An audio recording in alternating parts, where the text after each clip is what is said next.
Чакырылгандар, урматтуу Эркин Маратович, азыр бул токтомдуу долбоорун аткарыш боюнча мен ойлойм сизде толук кандуу маалымат бар.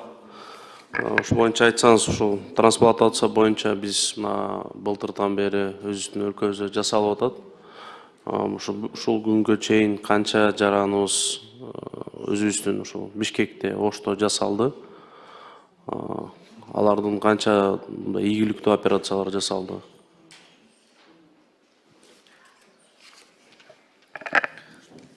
Саламатсызбы? Азыркы учурда 64 пересадка кыргыз врачтары тарабынан жасалган.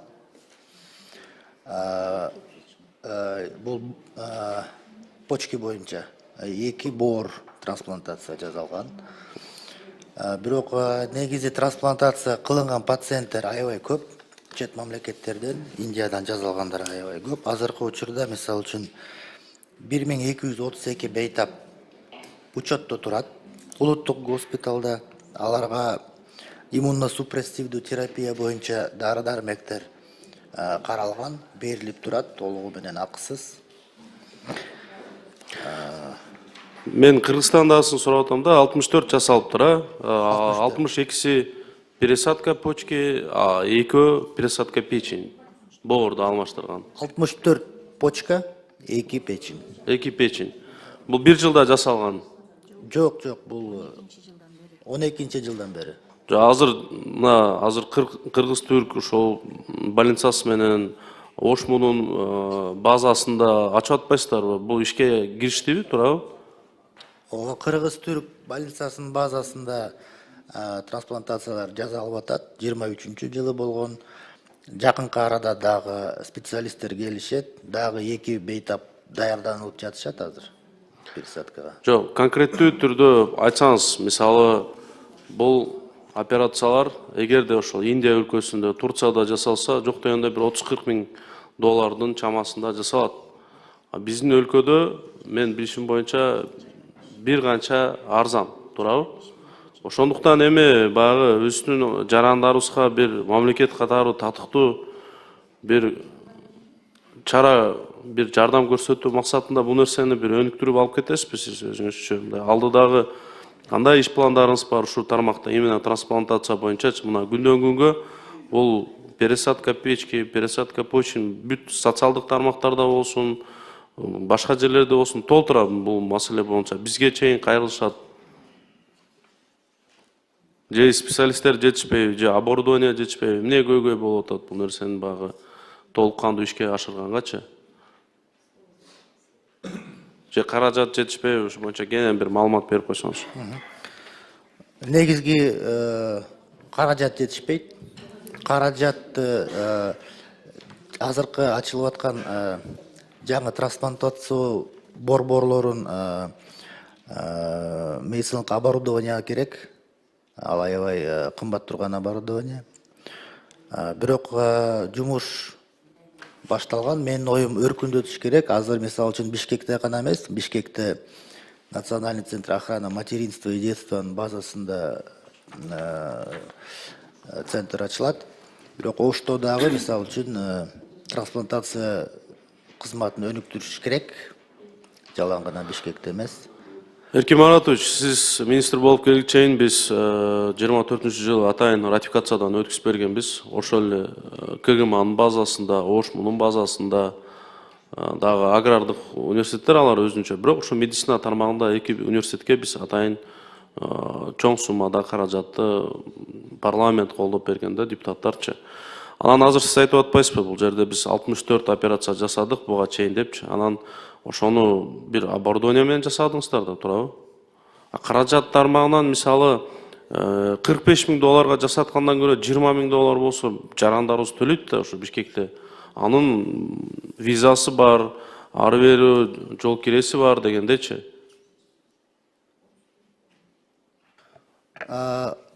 Оборудование бул бир суроо, бирок реагенттер аябай кымбат. Ал баягы жыл сайын керек болуучу акча, расходдор болот. Бул баягы ДНК жагынан лаборатория реагенттер кымбат. ошол жагын айткам, каражат жетишсиз дегенин. Бирок кошулабыз азыр, мисалы үчүн Ошгуда жакынкы арада специалисттер келет, Түркиядан окутушат биздин врачтарды, операциялар жасалат. Биз ал жагын колдойбуз. Эми сизге маалымат иретинде бир айтсак, азыр жогоруда айтып кеттиңиз да өзүңүз, ДНК тест бул пересадкага атайын керектүү анализбе бул, сөзсүз түрдө? Совместимость определять этиш үчүн, туурабы? Ооба, туура. Бирок ошол боюнча биз ошол КГМ атайын айткан доклетичный уровень биз лабораторияга колдоп берсеңиздер, биз ошол нерсени алабыз дагы.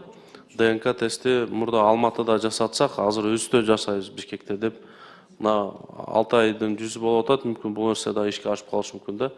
Ошондуктан эми каражат жагынан алсак, бүгүн жарандарыбыз даяр ал нерсени операцияга төлөгөнгөчү, мисалы үчүнчү.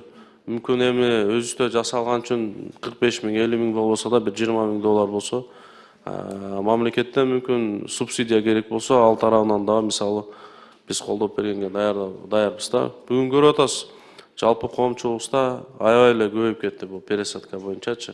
Анан бардык эле адамда мүмкүнчүлүк жок экен. Кээинки учурларда ошол бул дүйнө менен коч айтышып кеткен жарандарыбыз да көп да.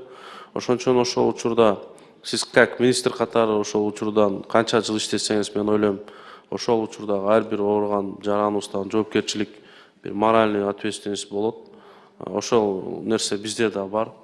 Ошондуктан бул нерсени бир ишке ашырсаңыз, мүмкүнчүлүктүн болушунчачы.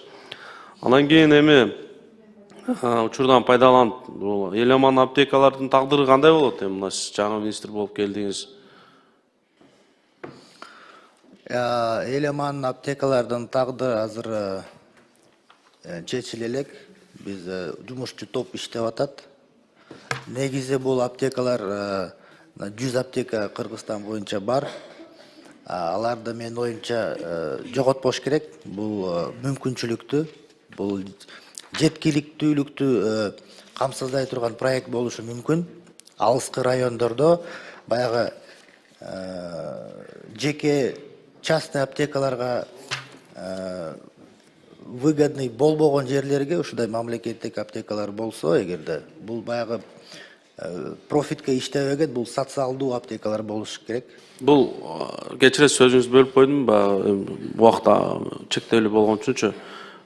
Эл аман аптекасы бул мамлекеттик толук кандуу, мамлекеттин каражатынан курулган, ачылган аптека десек туура болобу? Же бир ал жерде атайын жеке баягы инвесторлор да барбы? Жок, жеке инвесторлор жок. Толук мамлекеттин каражатына ачылган аптека, туурабы? Андан сиздер мына жакында эле бир атайын бул жакта турат, Минздрав атайын бир сунуш киргизип атыптыр. Медвузду бүткөн бүт медиктерге атайын баягы депчи госаттестация кылабыз депчи, туурабы? Бул ушулга мен өзүм жеке оюмду айтып коеюн. Биринчи маалымат бериңизчи, кандай болот, айтайын. Негизи ошондой аттестациядан өтүшөт. Вузду бүткөн медиктер, анан кийин врачтар ар бир 5 жыл сайын бул аттестациядан өтүшөт. Жаңыдан мисалы 6-чы курсту бүттү дейли, анан ординатураны да бүттү, же интернатураны бүттү. Анан ошону бүткөн выпускниктер бул госаттестацияны тапшырышабы? Же алар ишке киреби туура эле? Бул мындай да, вуздардын өзүнүн выпускной экзамендери бар. Ооба, бар жерде бар. Ал ошо вуздардын диплом берүүгө жанагы акысы да. Биз саламаттык сактоо уюмдарына иштеш үчүн ушундай сертификацияны киргиздик. Бул онлайн, эгемендүү, медициналык ассоциациялар тарабынан жазылган тесттер. Онлайн болгондуктан, мисалы үчүн, башка регион областтардан, Оштон, Жалал Абадтан, Баткенден Бишкекке келиш кереги жок, муктаждыгы. Өз жеринен отуруп тестти өтсө болот.